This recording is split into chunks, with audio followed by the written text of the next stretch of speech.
नमस्कार, मी मयुरी आणि आपण पाहत आहात 7 स्टार न्यूज.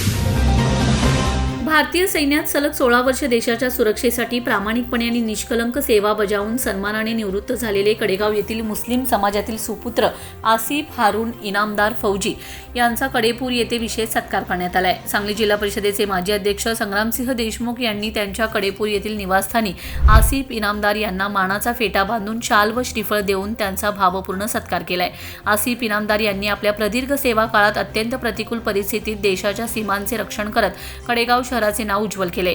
त्यांच्या या शौर्याचा आणि कर्तव्यनिष्ठेचा संपूर्ण तालुक्याला सार्थ अभिमान आहे, अशा भावना या प्रसंगी व्यक्त करण्यात आलेत.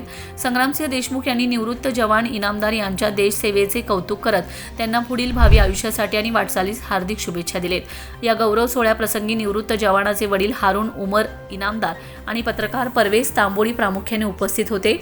देशसेवेचे व्रत यशस्वीपणे पूर्ण करून मातृभूमीत परतलेल्या या वीर पुत्रावर कडेगाव आणि परिसरातून अभिनंदनाचा व कौतुकाचा वर्षाव होत आहे. Bureau report 7 star news.